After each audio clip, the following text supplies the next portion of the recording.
Hello friends, I hope आप सभी अच्छे होंगे और आपकी पढ़ाई अच्छी चल रही होगी, क्योंकि डीएलएड के पेपर आपके अब कभी भी हो सकते हैं। आपकी एग्जाम डेट कभी भी आ सकती है, तो आपकी पढ़ाई अच्छी चल रही होगी। कल मैंने आपको पढ़ाया था मुस्लिम शिक्षा, वैदिक शिक्षा और बौद्धकालीन शिक्षा। तो आज का टॉपिक आपका रहेगा एजुकेशन पर, जो आपके मैंने पूरे नोट्स से तैयार कर दिए हैं पीपीटी पर और 3D इमेज के साथ में। ये सब आपको टेलीग्राम ग्रुप पर मिल जाएंगे। डिस्क्रिप्शन में लिंक दी गई, वहां से आप टेलीग्राम ग्रुप पर ज्वाइन हो सकते हैं। इसमें आज हम पढ़ेंगे शिक्षा के उद्देश्य क्या क्या है और शिक्षा का महत्व क्या है। ये सब जितना भी आपका प्रीवियस ईयर आया है सभी को इसमें समाहित किया गया। लास्ट में हम लोग ऑब्जेक्टिव क्वेश्चन को भी कर रहे होंगे, कुछ परिभाषाएं भी आपको बताएंगे। जैसे कि कभी कभी क्या होता है, एजुकेशन पर आपकी परिभाषा पूछ ली जाती है, यानी कि किसी एक परिभाषा का आपका वर्णन करना होता है, तो उसकी भी चर्चा करेंगे। यानी कि facts of effective teaching, teaching को कौन कौन से कारक होते हैं जो इफेक्ट करते हैं, उन पर भी चर्चा करेंगे। उसके बाद में अपने ऑब्जेक्टिव प्रश्न करेंगे। पूरे ऑब्जेक्टिव प्रश्न आपके मैंने इसमें समाहित कर दिए, जितने भी प्रीवियस ईयर आए हुए थे, और उसके साथ साथ जो अन्य आपके आईसीआरटी की किताबों में जिक्र किया गया था, जो भी आईसीआरटी का, उसका सब मैंने यहाँ पर आपका समाहित कर दिया एनपीपीटी में। और बाकी आपको कल मैंने बौद्धकालीन शिक्षा इस प्रकार से आपको पीपीटी के माध्यम से आप देख सकते हैं। ये मैंने कल के चैप्टर में आपको कवर कर दी थी। वो आप जाके प्लेलिस्ट उसको मैंने बना रखी है सेकेंड सेमेस्टर के अलग से, वहां पर आप जाकर उसको कवर कर सकते हैं। इस प्रकार का मैंने पूरा आपका पीपीटी के माध्यम से पढ़ा दिया था। चलिए तो फिर देर ना करते हुए आज की क्लास शुरू करते हैं। आज की क्लास में हम पढ़ेंगे एजुकेशन के बारे में, और ऐसे ही करके आपके 5 से 6 क्लास में पेपर फर्स्ट आपका कंप्लीट हो जाएगा। उसके बाद हम लोग पेपर सेकेंड को लेकर चलेंगे, यानी कि मैक्सिमम 10 डेज लगेंगे। 5 क्लासें आपकी, डेली एक क्लास रहेगी आपकी 8 PM पर। इसी तरीके से 4 से 5 या 5 से 6 क्लास में अपना एक पेपर खत्म कर देंगे और 10 दिन में अपना पूरा सिलेबस कंप्लीट कर लेंगे दोनों पेपर का। क्योंकि ये पेपर आपका स्कोरिंग होता है, तो इसलिए इसको थोड़ा डीप में भी पढ़ना होता है। 50 नंबर का होता है, अगर इसमें आप 40 प्लस से 45 प्लस नंबर ला रहे होते हैं, तो आपका स्कोर जो होता है ओवरऑल कहीं ना कहीं 90% प्लस बनता है। 90% लेकर हम लोग चलते हैं। बाकी उसके बाद तो 90 आप 3 बना सकते हो, 4 बना सकते हो। आप किस प्रकार से कॉपी में लिखते हैं इस पर भी डिपेंड करता है। चलिए तो फिर देर ना करते हुए क्लास को शुरू करते हैं और अब पढ़ते हैं शिक्षा, एजुकेशन के बारे में। तो सबसे पहले हम लोग देख लेते हैं कि एजुकेशन का अर्थ क्या होता है, शिक्षा का अर्थ क्या है। तो एजुकेशन का अर्थ होता है आपका सीखना और सिखाना, यानी कि सीखना और सिखाना। जैसे कि अभी आप क्लास देख रहे हैं, आप कुछ ना कुछ चीजें क्या हो रहे हैं, सीख रहे हैं। हम आपको चीजों को सिखा रहे हैं, यही एजुकेशन है। क्या है अर्थ? सीखना और सिखाना। शिक्षा एक प्रक्रिया है जिसमें सीखने और सिखाने की प्रक्रिया क्या होती है, निरंतर चलती रहती है। जैसे आप लोग अभी वीडियो के माध्यम से कुछ ना कुछ अभी एजुकेशन के बारे में 10-15 मिनट की जो क्लास चलेगी उसमें कुछ ना कुछ सीखेंगे। हम भी आपको पढ़ा रहे होंगे जिस टाइम पर, अभी जिस टाइम आपको पढ़ा रहे हैं, हमारे दिमाग में भी कुछ ना कुछ ऐसे थॉट क्रिएट हो रहे हैं जिससे हम भी कुछ ना कुछ नया सीख रहे हैं। यानी कि हम लोग क्या करते हैं, बच्चा क्या होता है, डे बाय डे कुछ ना कुछ नई चीजों को सीखता है। जैसे आप लोग भी कुछ ना कुछ रोज नई चीजों को सीख रहे होते हैं। यही आपका क्या है, यही आपका एजुकेशन है। मानव जन्म से मृत्यु तक कुछ ना कुछ क्या होता है, सीखता रहता है। बच्चा भी क्या जन्म से ही सीखना शुरू कर देता है आपका। शिक्षा को आंग्ल भाषा में क्या कहते हैं? शिक्षा को आंग्ल भाषा में एजुकेशन कहते हैं। क्या कहते हैं? एजुकेशन कहते हैं। और एजुकेशन शब्द की उत्पत्ति कहां से हुई है? तो एजुकेशन शब्द की उत्पत्ति आपकी लैटिन भाषा से हुई है। ये आपका एग्जाम ऑब्जेक्टिव में पूछा जाता है, यहाँ पर आप इंपॉर्टेंट लगा लेंगे। पूरा आपका मैंने दे रखा है कौन पेपर किस सन में पूछा गया है। नो डाउट आप बस इत्मीनान से क्लास को पूरा कर लीजिएगा। आपका क्वेश्चन आज की क्लास में जो 4 से 5 नंबर की क्लास, क्योंकि आपका मैं टोटल 5 से 6 क्लास लूंगा, तो पर क्लास आपकी 5 से 7 नंबर की लेकर चलेंगे, यानी कि 5 से 7 नंबर पर क्लास में आपका कवर होता होगा। एजुकेशन शब्द की उत्पत्ति कहां से होती है? तो आपके लैटिन भाषा से होती है। तो आपकी ये ऑब्जेक्टिव में आ जाता है, एजुकेशन शब्द की उत्पत्ति किस भाषा से हुई है? तो आपकी लैटिन भाषा से हुई है। ये बात की मैंने शिक्षा का शाब्दिक अर्थ है। अब शिक्षा क्या है उस पर कुछ पॉइंट देख लेते हैं। शिक्षा एक क्या, एक व्यवस्थित प्रक्रिया है, यानी कि ये एक व्यवस्थित तरीके से चलती है, यानी कि एक सीक्वेंस में चलती है, एक ऑर्डर के रूप में चलती है। शिक्षा के माध्यम से व्यक्ति को क्या होता है, ज्ञान, कौशल और अनुभव मिलता है। क्या मिलता है शिक्षा से?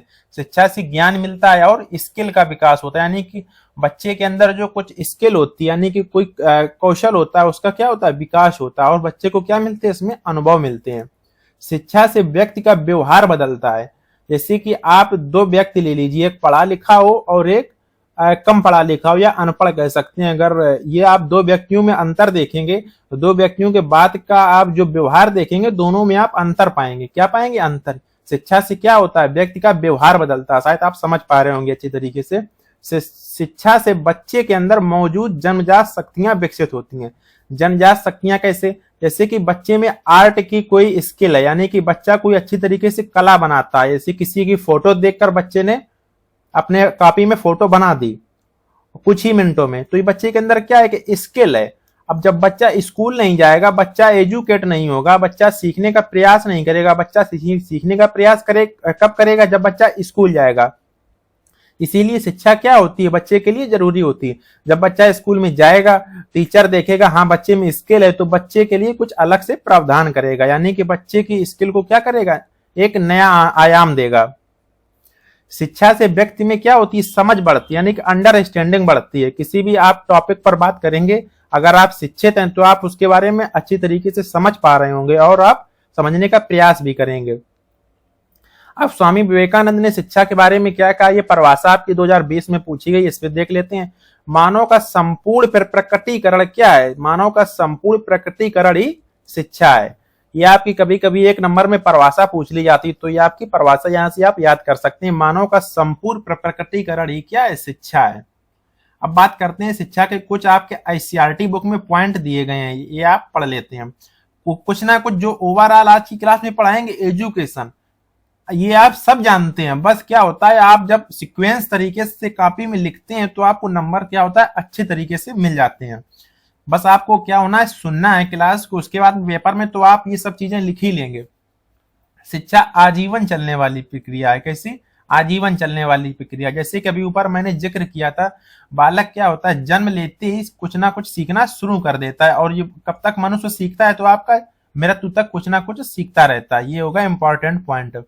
मानव शिक्षा वैसी ही है जैसे बिन पतवार के नाव। जैसे कि आप यहाँ पर ये नाव देख सकते हैं, नाव में पतवार क्या होता है? लकड़ी होती है ना, जिससे नाव को आगे चलाया जाता है, उसी को पतवार कहते हैं।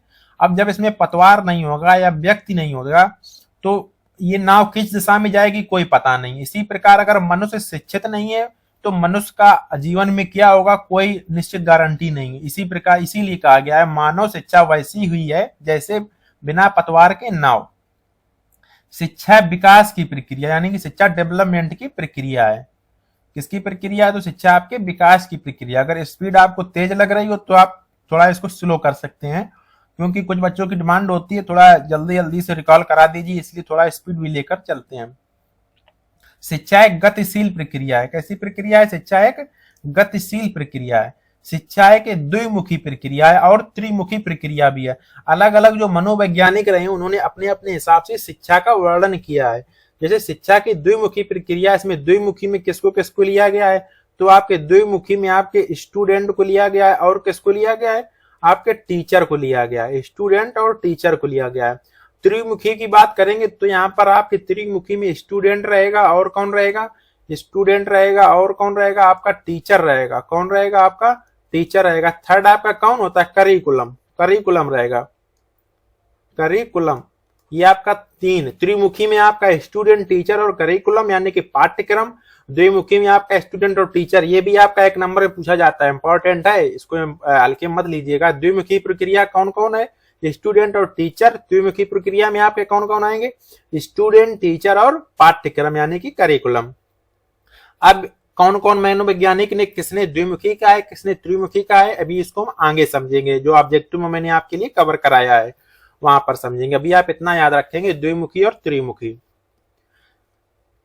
और नीचे एक पॉइंट दिया गया, शिक्षा सचेतन प्रक्रिया है। कैसी प्रक्रिया? सचेतन प्रक्रिया है। अब देखिए शिक्षा का महत्व, ये सब पॉइंट कहीं ना कहीं सब एक ही है जो मैं पढ़ा रहा हूँ, आप उसको अलग अलग तरीके से डिनोट किया गया है, कहीं आप भ्रमित ना हो। आपके पेपर में अगर शिक्षा पर प्रश्न आए तो आप इसी से जो पॉइंट आपको याद हो वो वहां पर आप लिख सकते हैं। बस थोड़ा पॉजिटिव वे में लिखे। महत्व के बारे में बात किया जा रहा है तो आप उसके महत्व लिखेंगे।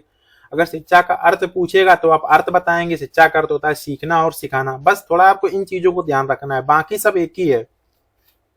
शिक्षा से बच्चे का चरित्र का निर्माण होता है। किसका? चरित्र का निर्माण कर सकते हैं हम लोग।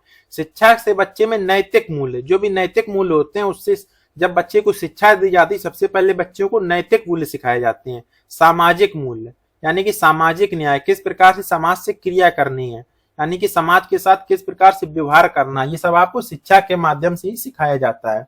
समरसता का विकास होता है, किसका? समरसता का विकास होता है बच्चे में शिक्षा के माध्यम से। शिक्षा के माध्यम से बच्चे के मानसिक रूप, सामाजिक रूप और भावनात्मक रूप और आध्यात्मिक विकास को बेहतर करते हैं। किसको? मानसिक रूप से कैसे? बच्चा जब शिक्षित बच्चा होगा तो वो क्या करेगा? मानसिक रूप से वो डेवलप हो चुका होगा, यानी कि उसका मानसिक विकास हो चुका होगा, तो वो किसी भी चीज के बारे में निर्णय लेने में सक्षम होगा कि हाँ हमको ये काम करना चाहिए, ये काम नहीं करना चाहिए, हमको सही कार्य जीवन में करना चाहिए, गलत डिसीजन नहीं लेने चाहिए। ये सब किससे संभव होता है? आपके जब बच्चा एजुकेशन लेगा, यानी कि जब बच्चा शिक्षित होगा तभी संभव हो जाएगा। सामाजिक रूप यानी कि सामाजिक विकास होता है इसका, और भावनात्मक रूप, इमोशनल बच्चे में विकास होता है शिक्षा के माध्यम से। जैसे अब इसको समझते हैं, जैसे कि कहीं पर दुख की स्थिति व्याप्त हो गई, यानी कहीं पर बच्चे ने देखा कि वहां पर दुख का माहौल है, तो बच्चे को वहां पर अपने किस प्रकार से व्यवहार को, इमोशन को वहां पर दिखाना। ये नहीं कि वहां पर दुख की स्थिति है तो वहां पर बच्चा भी दुखी होगा, अगर कहीं पर खुशी की स्थिति है तो वहां पर बच्चा भी अपनी खुशी को जाहिर करेगा, जैसे यहाँ पर बच्चा ये खुश है, इस प्रकार से। और आध्यात्मिक विकास यानी कि स्पिरिचुअल डेवलपमेंट भी बच्चे में कैसा होता है? शिक्षा के माध्यम से संभव होता है। शिक्षा के माध्यम से बच्चे को समाज में सफलता मिलती है, और शिक्षा हमें किसी वस्तु के बारे में ज्ञान प्राप्त कराती। कैसे? अब जैसे कि आपने सुना होगा, साइंस में पढ़ा होगा आपने 11th-12th में, कि एक क्रीम निकालने की मशीन होती है, यानी कि दूध से क्रीम निकालने की जो मशीन होती है उसमें कौन सा बल कार्य करता है? अपकेंद्रित बल, अभिकेंद्रित बल, ये सब बल जो कार्य करते हैं आपने कैसे जाना? आपने शिक्षा के माध्यम से जाना। अच्छा, ये एक मशीन होती है कि दूध से क्रीम निकालने की, और इसमें कौन सा बल, सेंटर फोर्स में कौन सा बल कार्य करता है, आपने कैसे जाना? किसी वस्तु के बारे में, वस्तु विशेष के बारे में कैसे जाना? जब आपने शिक्षा ग्रहण की तभी तो आप उसके बारे में जान पाए। यानी कि शिक्षा हमें किसी वस्तु के बारे में ज्ञान प्राप्त कराती है। अब देखते हैं शिक्षा के उद्देश्य क्या क्या है। शिक्षा का सर्वप्रथम उद्देश्य क्या है? बच्चे का क्या करना? सर्वांगीण विकास करना, यानी कि बच्चे के सभी पक्षों का विकास करना, बच्चे की रुचियों का विकास करना। बच्चे में कौन सी रुचि है? अभी जैसे मैंने आपको ऊपर बताया था, बच्चे में अगर कोई रुचि, स्पेसिफिक रुचि है, यानी कि बच्चा कोई किसी आर्ट में निपुण है, या बच्चा खेलने में निपुण है, बच्चा क्रिकेट में अपनी निपुणता दिखाता है, तो बच्चे में रुचियों का विकास करना। नागरिकता के संस्कार देना। किसके? नागरिकता के संस्कार देना, किस प्रकार से एक अच्छा नागरिक बना जा सकता है। गुणवत्तापूर्ण व्यक्तित्व विकसित करना, क्वालिटेटिव पर्सनालिटी, क्वांटिटेटिव नहीं, क्वालिटेटिव यानी कि क्वालिटी पूर्ण व्यक्तित्व का विकास करना। शिक्षा का ये सर्वप्रथम उद्देश्य होता है। अच्छी आदतें विकसित करना। कैसी आदतें? अच्छी आदतों का विकास करना बच्चे में। बच्चे की जन्मजात शक्तियों का विकास करना। जैसे कि जन्मजात शक्तियां मैंने आपको क्या बताई? जैसे कि बच्चे में जन्मजात शक्ति है क्रिकेट खेलने की, तो उसका विकास करना, उसको उच्च लेवल पर लेकर जाना, बच्चे को जो क्रिकेट खेलने के लिए साधन उपलब्ध कराना, यही होता है शिक्षा का उद्देश्य। बच्चे का शारीरिक, मानसिक और सांस्कृतिक विकास करना। अब देख लेते हैं कुछ परिभाषाएं, ये आपके लिए इंपॉर्टेंट है। कौन सी परिभाषाएं? जैसे जॉन डीवी ने क्या कहा है और गांधी जी ने क्या कहा है। जॉन डीवी साहब ने कहा है शिक्षा की प्रक्रिया में समाज का महत्वपूर्ण स्थान। इन्होंने क्या समाज को इंपॉर्टेंट माना। इन्होंने समाज को क्या कहा है? शिक्षा की प्रक्रिया में, यानी कि सीखने, शिक्षा, एजुकेशन की प्रक्रिया में समाज का महत्वपूर्ण स्थान है। किसका स्थान है? तो आपका समाज का महत्वपूर्ण स्थान है। किसने कहा है? तो आपका जॉन डीवी ने कहा है। शिक्षा का उद्देश्य बच्चों को राज्य यानी कि स्टेट, देश यानी कि कंट्री, और ईश्वर यानी कि गॉड के प्रति वफादार बनाना है। शिक्षा का उद्देश्य क्या होना चाहिए? बच्चों को अपने राज्य के प्रति, अपने देश के प्रति और ईश्वर के प्रति वफादार बनाना। ये किसने कहा? ये महात्मा गांधी जी ने कहा है। तो ये देख सकते हैं, ये रहे आपके महात्मा गांधी जी और ये रहे आपके जॉन डीवी साहब। जॉन डीवी साहब ने क्या है? लर्निंग बाय डूइंग का भी जिक्र किया, यानी कि लर्निंग बाय डूइंग, यानी कि बच्चा करके सीखे तो बच्चा अच्छी तरीके से सीखेगा। यानी कि बच्चा अगर कोई चीज सीख रहा है तो उसको करने दो। जब वो चीज को करेगा पहली बार तो बच्चा उसमें गलतियां करेगा। जब बच्चा गलतियां करेगा तो बच्चा क्या करेगा? गलतियों से ही सीखेगा, यानी कि लर्निंग बाय डूइंग, करके सीखेगा। तो ये किसने कहा? ये आपका जॉन डीवी साहब ने कहा है। ये रही आपकी एडिशनल जानकारी। अब बात करते हैं शिक्षा के उद्देश्य को प्रभावित करने वाले कारक। कौन कौन से कारक ऐसे हैं जो शिक्षा के उद्देश्य को यानी शिक्षा का जो एम होता है उसको प्रभावित करते हैं, उनको देख लेते हैं। अब इसको यहां से देखते हैं, उद्देश्य को प्रभावित करने वाले कारक। Affecting teaching, facts of affecting teaching कौन कौन से? सर्वप्रथम शिक्षा के उद्देश्य को प्रभावित करता है आपका टीएलएम यानी कि टीचिंग एड्स या टूल्स या टीचिंग लर्निंग मटेरियल। जैसे कि टीएलएम आपने विद्यालय में देखा होगा, इस प्रकार के टीएलएम होते हैं जिसमें कि ABCD लिखा होता। अगर स्कूल में यही नहीं होगा, आपका टीएलएम नहीं होगा, तो बच्चे कैसे सीख पाएंगे? ऑडियो विजुअल अगर बच्चे के लिए सिखाने में जो सहायक होते हैं, अगर वो विद्यालय में उपस्थित नहीं होंगे तो बच्चे कैसे सीख पाएंगे? यानी कि कौन कौन फैक्टर्स इसको प्रभावित करते हैं, यानी कि टीचिंग एड्स या टूल्स। सेकेंड है आपका इंफ्रास्ट्रक्चर। अगर विद्यालय में बच्चों के बैठने के लिए चेयर्स नहीं होंगी, तो बच्चे कैसे सीख पाएंगे? यानी कि बच्चे जब बैठे ही नहीं पाएंगे सही तरीके से, बच्चे खड़े होकर थोड़ा ना सीखेंगे। यानी कि इंफ्रास्ट्रक्चर क्या होना चाहिए? अच्छा होना चाहिए। अब यहाँ पर आपको पूछा गया फैक्ट्स ऑफ अफेक्टिंग टीचिंग, यानी कि इंफ्रास्ट्रक्चर भी यानी कि अधिगम में क्या करता है? एक महत्वपूर्ण भूमिका निभाता है।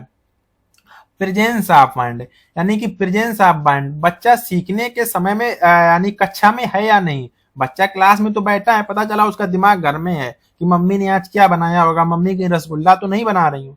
ऐसा नहीं करना है, बच्चे को क्लास में इन्वॉल्व करके रखना है।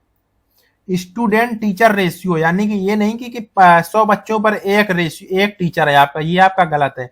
कितने बच्चों पर एक टीचर होना चाहिए? तो आपका 30 बच्चों पर एक टीचर होना चाहिए। ये आपका इस जिक्र किया गया RT एक्ट 2009 में, यानी क्या किया गया जिक्र कि 30 बच्चों पर एक टीचर होना चाहिए। यानी कि स्टूडेंट टीचर रेशियो भी आपका अफेक्टिंग टीचिंग में क्या करता है? प्रभाव डालता है। मेंटल लेवल, यानी कि बच्चे का मेंटल लेवल पता चला 1 + 1 = 2 सीखने का है। बच्चा भी बाल वाटिका में है और आप उसको सिखा रहे हैं 520 + 420 कितना होगा? ये गलत है ना। बच्चे का आपको मेंटल लेवल चेक करना है पहले। बच्चा जब स्कूल में पढ़ने आएगा आपको उसका मेंटल लेवल देखना है, बच्चा किस स्तर का है और हम किस स्तर की उसको शिक्षा दे रहे हैं। प्रिपरेशन, बच्चा आप टीचर को पहले से तैयार होकर आना होगा कि आज हमको बच्चे को क्या पढ़ाना है। यानी कि उसी को क्या कहते हैं हम लोग, क्या याद नहीं आ रहा है, क्या कहते हैं? सूक्ष्म शिक्षण इसी को कहते हैं प्रिपरेशन। नॉलेज ऑफ सब्जेक्ट, बच्चे को नॉलेज होनी चाहिए सब्जेक्ट के बारे में कि हम क्या पढ़ेंगे, इसमें क्या नहीं पढ़ेंगे। हेल्थ ऑफ टीचर, बच्चा जो टीचर होता है, टीचर का जो स्वास्थ्य होगा, अगर टीचर का स्वास्थ्य ही नहीं अच्छा रहेगा तो बच्चों को कहाँ से अच्छी शिक्षा प्रोवाइड करा पाएगा। तो हेल्थ ऑफ टीचर भी इसका कारक बनता है। अब देखते हैं जो मैंने लिखा है, शिक्षा के उद्देश्य को प्रभावित करने वाले कारक। शिक्षा को कई कारक प्रभावित करते हैं, जैसे कि आपका स्टूडेंट, टीचर, स्कूल और सोसाइटी। ये सभी कारक क्या करते हैं? कहीं ना कहीं बच्चे को सीखने में प्रभावित करते हैं। अब पता चला बच्चा खूब अच्छे स्कूल में पढ़ रहा हो, इंग्लिश मीडियम में पढ़ रहा हो, कहीं भी पढ़ रहा हो, जिस सोसाइटी में वो रह रहा है सोसाइटी अच्छी नहीं है, सोसाइटी का बिहेवियर अच्छा नहीं है, तो बच्चा कहीं ना कहीं अच्छी शिक्षा ग्रहण नहीं कर पाएगा। ये सभी कारक कहीं ना कहीं क्या होते हैं? एक दूसरे पर डिपेंडेंट होते हैं। शिक्षा की गुणवत्ता को प्रभावित करने वाले कारक कौन कौन से शिक्षा की गुणवत्ता को प्रभावित करते हैं? शिक्षक का व्यक्तित्व, यानी कि शिक्षक का यानी कि टीचर का जो व्यक्तित्व होगा वो क्या करता है? गुणवत्ता को प्रभावित करता है। एक ईमानदार और समाज सेवी शिक्षक यहाँ पर होना चाहिए। शिक्षण विधि, यानी कि कौन कौन सी शिक्षण विधि आप फॉलो कर रहे हैं बच्चे के साथ, वो भी यहाँ पर मैटर करती है। जैसे कि बच्चे के साथ आपको कौन विधि फॉलो करनी है? खेल विधि, यानी कि बच्चे को खेल के माध्यम से बच्चों को सिखाना होगा। पाठ्यक्रम एवं पाठ्य सामग्री भी आपको प्रभावित करती है। पाठ्यक्रम यानी कि करिकुलम मटेरियल भी आपका यहाँ पर प्रभावित करता है गुणवत्ता को। मानसिक स्वास्थ्य, जब बच्चे का मानसिक स्वास्थ्य ठीक होगा तभी तो बच्चा अच्छी तरीके से सीख पाएगा। यानी कि बच्चे का मानसिक स्वास्थ्य, मेंटल हेल्थ पर भी ध्यान देना है। बच्चे का ध्यान एवं रुचि भी कहाँ पर होना चाहिए? बच्चे का क्लास में होना चाहिए। बच्चे को क्या करना है? बच्चे को क्लास में इन्वॉल्व कर रखना होगा, ये टीचर की जिम्मेदारी है। तो ये रहे आपके कुछ कारक। कुछ चीजें आपको यहाँ पर समझ में आई होंगी और कुछ चीजें आप हमसे ज्यादा आप जान रहे होंगे कुछ फैक्टर्स के बारे में, तो आपको इन सभी को समाहित करके क्या करना है? पेपर में लिख देना है। कुछ अलग से नहीं लिखना होता, सब पेपर में इसी तरीके से लिखना होता। किसी ने किताब बनाई तो वो विद्वान नहीं है ना, जिसने किताब बनाई कुछ उसके अपने फैक्टर्स थे, कुछ इन्होंने कहीं और से लिए, कुछ बच्चों पर प्रयोग किए, इसी प्रकार से बुक्स बनाई गई, इसी प्रकार से हमने आपको पढ़ाया। कुछ आपके अपने बिंदु होंगे, कुछ आपका सोचने का नजरिया दूसरा होगा, हमसे हो सकता है हमसे और अच्छा नजरिया हो आपका सीखने का, तो आप सभी को समाहित करके क्या करेंगे, पेपर में लिखेंगे। अब देखते हैं राज्य की क्या, यानी कि जो राज्य सरकार हमारी होती है उसकी क्या क्या भूमिका होती है एक शिक्षा में, यानी कि विद्यालय में क्या क्या भूमिका होती है। लोकतांत्रिक देश में शिक्षा के प्रसार में राज्य की भूमिका, ये भी आपका प्रीवियस ईयर क्वेश्चन है, ये भी आपका प्रीवियस ईयर में आया हुआ प्रश्न है। तो क्या भूमिका होती है देख लेते हैं। यानी कि सरकार का कर्तव्य होता है क्या, विद्यालय की स्थापना करना। जिस प्रकार आप यहाँ पर देख सकते हैं विद्यालय, अगर अच्छा इंफ्रास्ट्रक्चर नहीं होगा, अच्छा विद्यालय नहीं होगा तो बच्चे सीखेंगे कैसे। यानी कि सरकार का क्या दायित्व है कि विद्यालय की स्थापना करना, नए विद्यालय को खोलना। सेकेंड है योग्य शिक्षकों की व्यवस्था करना।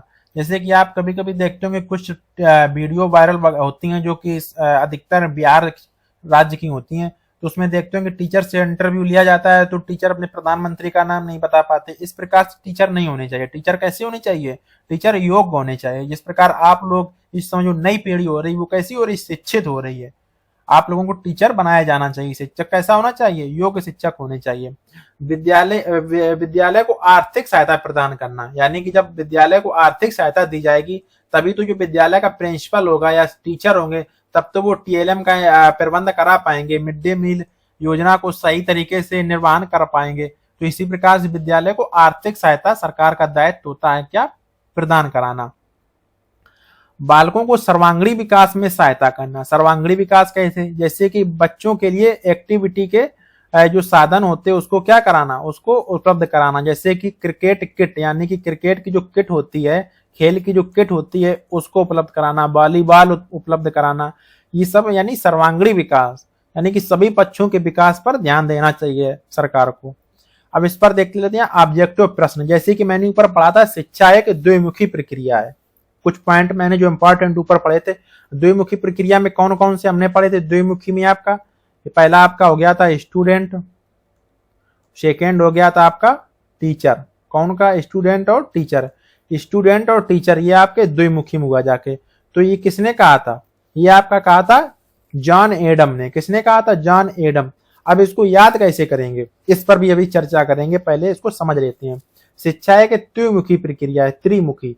त्रिमुखी में कौन कौन से आपके थे, स्टूडेंट, टीचर, ये उपरोक्त वाले हो गए आपके स्टूडेंट टीचर, और यहाँ पर करिकुलम आपका आ जाएगा। क्या आ जाएगा, करिकुलम यानी कि पाठ्यक्रम। त्रिमुखी किसने कहा था, तो आपके जॉन डीवी ने कहा था। ये रहे आपके जॉन डीवी भाई साहब, और ये रहे आपके एडम।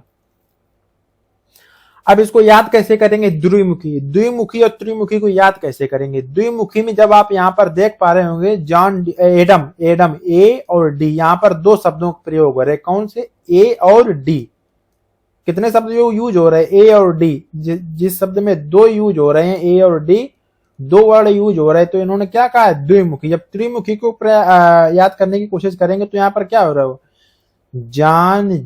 जॉन से जे, डी और वी, यहाँ पर तीन वर्ड प्रयोग हो रहे हैं। कौन कौन से, जी, डी और वी। इस प्रकार आप इसको रिलेट करके याद कर सकते हैं। द्विमुखी किसने कहा है, ए डी यानी कि एडम। त्रिमुखी किसने कहा है, जे डी वी यानी कि जॉन डी वी। इस प्रकार इसको आप याद रख सकते हैं। अब देखते हैं सेकेंड, थर्ड, शिक्षा स्वस्थ शरीर में स्वस्थ मस्तिष्क का निर्माण करती है। ये आपकी परिभाषा है। ये किसने कहा था, तो ये आपका अरस्तु ने कहा था। किसने कहा था, अरस्तु ने कहा था। ये रहे आपके अरस्तु। अब आगे देखते हैं शिक्षा का प्रमुख उद्देश्य क्या है। शारीरिक विकास करना, बिल्कुल सही बात है। मानसिक विकास करना, ये भी इसका उपयोग है। सर्वांगीण विकास करना, सबसे उपयुक्त में कौन हुआ, सर्वांगीण विकास करना। शारीरिक हो, मानसिक हो, और भी जितने भी विकास है, सभी विकास आपके बच्चे को क्या करना है, विकसित करना है। शिक्षा का यही उद्देश्य होता है। इमोशनल रूप से विकसित करना हो या सामाजिक रूप से विकसित करना हो, सभी आपके किस में आ जाते हैं, सर्वांगीण विकास में आ जाते हैं। सर्वांगीण विकास करना, बच्चे का कैसा विकास करना, तो आपके सर्वांगीण विकास करना। अब देख लेते हैं फिफ्थ क्वेश्चन। एजुकेशन शब्द की उत्पत्ति हुई है, किससे हुई है आपकी, फ्रांस भाषा से या लैटिन भाषा से? मैंने अभी ऊपर जिक्र किया था किससे हुई है, तो आपकी लैटिन भाषा से हुई है। शिक्षा का उद्देश्य नहीं है, आपसे पूछा गया शिक्षा का उद्देश्य क्या नहीं है? चारित्रिक विकास, ज्ञान, बिल्कुल सही है। चरित्र का विकास करना होता है, बच्चे के चरित्र का विकास करना होता है। शिक्षा का सर्वप्रथम यानी कि सबसे अच्छा उद्देश्य आप इसको मानेंगे। शिक्षा का सबसे अच्छा उद्देश्य क्या होगा? बच्चे को अच्छे चरित्र का विकास करना। सेकेंड है आपका ज्ञान अर्जन, बिल्कुल सही बात है। व्यवसायीकरण, ये नहीं होगा आपका। क्या? व्यवसायीकरण, यानी कि शिक्षा व्यवसाय के लिए बच्चे को तैयार नहीं करना है, बच्चे के चरित्र का निर्माण करना, बच्चे के अंदर क्रिएटिविटी जो है उसको नई दिशा देना, ये सब आपके शिक्षा के उद्देश्य होते हैं। अंतर्निहित शक्तियों का विकास, बिल्कुल सही बात है। बच्चे के अंदर जो अंतर्निहित शक्तियां उनका विकास करना, तो ये भी आपका सही हो जाएगा। तो आपका पूछा गया कौन सा नहीं है, तो इसका ऑप्शन आपका थर्ड होगा सही आंसर। इसका कौन होगा? तो इसका आंसर होगा आपका थर्ड। ये भी आपका सही है, यानी कि ये चीजें सही है। शिक्षा का उद्देश्य में ये तीन चीजें आती हैं, ए, बी और डी। ये व्यवसायीकरण आपका नहीं आता है, तो ऑप्शन हो जाएगा आपका थर्ड सही। अब ये मैंने आज आपका ये शिक्षा चैप्टर खत्म कर दिया। कल का चैप्टर आपका क्या रहेगा? कल का चैप्टर रहेगा आपका शिक्षा के प्रकार। क्या रहेगा आपका? कल का चैप्टर रहेगा शिक्षा के प्रकार। कर हम लोग देख रहे होंगे औपचारिक शिक्षा, कौन कौन सी आपकी औपचारिक शिक्षा, 3 प्रकार की शिक्षा का आपका बीटीसी में जिक्र किया गया है। कौन कौन सा? औपचारिक शिक्षा, और दूसरी हो जाएगी आपकी अनौपचारिक शिक्षा। कौन कौन सी? औपचारिक और अनौपचारिक। थर्ड है आपकी दूरस्थ शिक्षा। कौन सी? दूरस्थ शिक्षा। इसमें कल हम लोग ये चैप्टर को देख रहे होंगे। दूरस्थ शिक्षा को अन्य किस नाम से जानते हैं? मुक्त शिक्षा या पत्राचार की शिक्षा, इन सब का जिक्र करेंगे। और आपको अगर पीडीएफ चाहिए तो आपको टेलीग्राम ग्रुप पर मिल जाएगी, और इसी प्रकार से आपकी मैं सारी क्लासेस कवर करवा दूंगा। ये मान के चलिए अगर ये सीरीज आपने कवर कर ली, इससे बाहर पेपर में कुछ नहीं जाने वाला। पेपर देकर आना, उसके बाद में आप देख लेना कि पूरा आपका 50 में से 50 का तो नहीं, क्योंकि ऑब्जेक्टिव तो इधर उधर हो सकते हैं, 45 या 47 प्लस आपका पेपर आपका इसी क्लासेस 5 क्लास से बनकर आएगा। पढ़ने को आप कहीं से भी पढ़ सकते हैं, आप फ्री हैं, स्वतंत्र हैं, आप कहीं से भी पढ़िए। लेकिन मैं कह रहा हूं आप कहीं से भी पढ़िए, आप बस पढ़िए। अगर आपको क्लासें अच्छी लग रही हो तो क्लास को आप लाइक कर सकते हैं और सब्सक्राइब भी कर सकते हैं। वैसे कहता नहीं हूँ, कर सकते हैं सब्सक्राइब अब। और उसके बाद में पहली वाली वीडियो भी आपकी जो मैंने वैदिक शिक्षा और बौद्ध शिक्षा और मुस्लिम शिक्षा पर आपको दी है, उसको भी आप देख लीजिए जाके। वो वाली वीडियो आपकी बहुत बहुत इंपॉर्टेंट है। वहां से आपका 5 से 7 प्रश्न हूबहू बनता है उपनयन संस्कार वगैरह वगैरह से। उसको मैंने पीपीटी के माध्यम से पूरा रिलेट करके पढ़ाया। चलिए आज के लिए इतना ही। जय हिंद, भारत माता की जय।